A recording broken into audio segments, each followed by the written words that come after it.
because of the long tribal practice of headhunting. And therefore they worked towards fostering the unity among the Nagas, which paved the way for the inception of the Naga nationalist movement, the struggle for self-determination, the struggle for sovereignty of the Nagas. And in 1945, Charles Poussey, the then Governor General of the Naga Hills, established an organization, Naga Hill District Tribal Council, on 7th April 1945, as an acknowledgement to the Nagas who have immensely contributed to the British during the Japanese invasions. The Nagas rendered their lives and blood to fight back the Japanese at Kohima during the Second World War. But in return of this selfless sacrifice made by the Nagas, the British in turn threw away the Nagas in the hands of an alien rule. The Nagas submitted the memorandum to Simon Commission on January 10, 1929, Cabinet Mission on 9 April 1946, to the Crown Government of India on 17 March 1947, Winston Churchill on 28 March 1947, to Clement Attlee, PM of England on March 29, 1947, to Mountbatten on May 1947. The British could have settled the Naga issues at that period of time. The Naga issues was within their power, but the British never failed their priority for saving their life to their victory.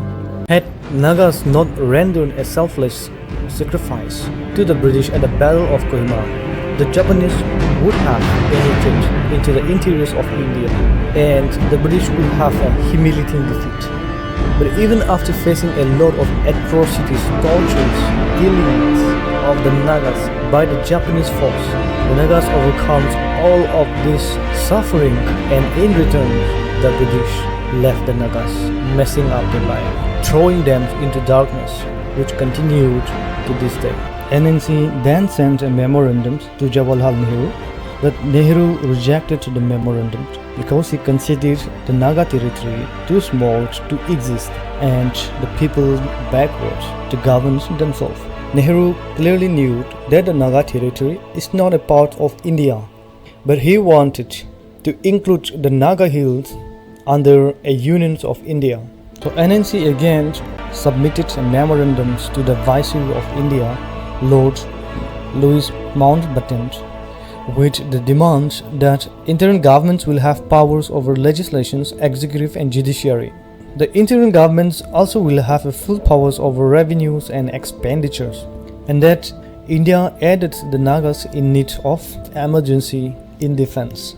As a result, the advisory committee was set up and it recommended that Naga Hill be included in the Indian unions. But the Nagas want a complete independence. So on 27th June 1947, Nehru sent Akbar Haidari, governor of Assam, to Kohima. NNC then submitted a memorandum to Haidari. The Haidari agreement became controversial.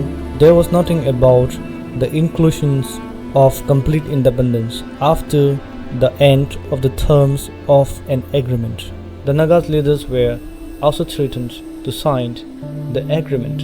So NNC under Azad Fizo, along with Kagado Sukai, visited Gandhiji on 19 July 1947. In a meeting, Gandhiji clearly said that he believed in the brotherhood of man and that he did not believe in a forced union. The Nagas have every right to be free themselves, to be independent, and that he would be the first one to get shot for the cause of the Nagas. But sadly, he was assassinated in January 1948, and one of the great men who wished for the goodness of the Nagas come to an end.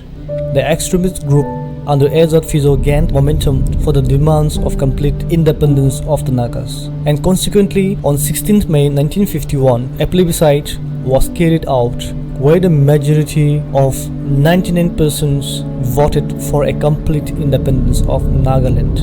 In 1951, Naga delegates met Nehru at Tezpur in Assam, but he declined the demands for independence. As a result, Nagas boycott the first general elections in 1952.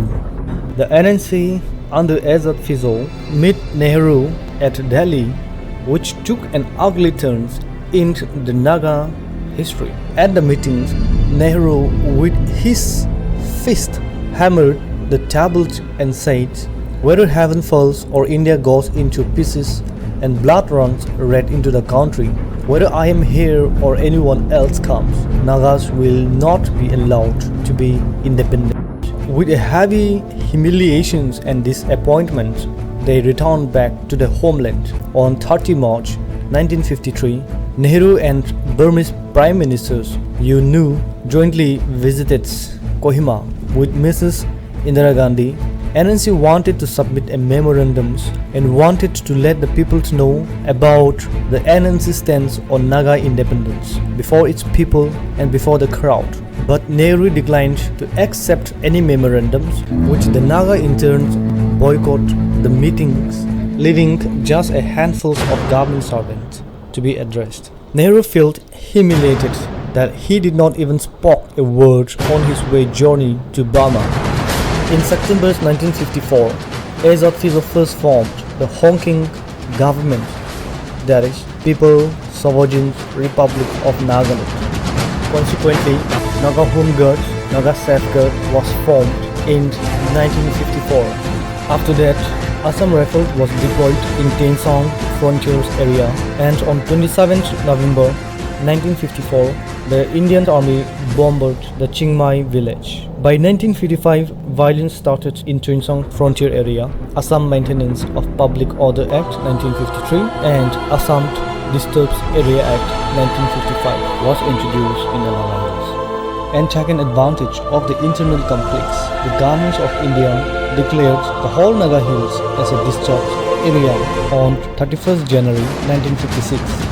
3 Indian army were killed at Hutli, which led to the full-fledged battles at Hoshipur in 1956. Battalions of Indian army were deployed in the Naga Hills.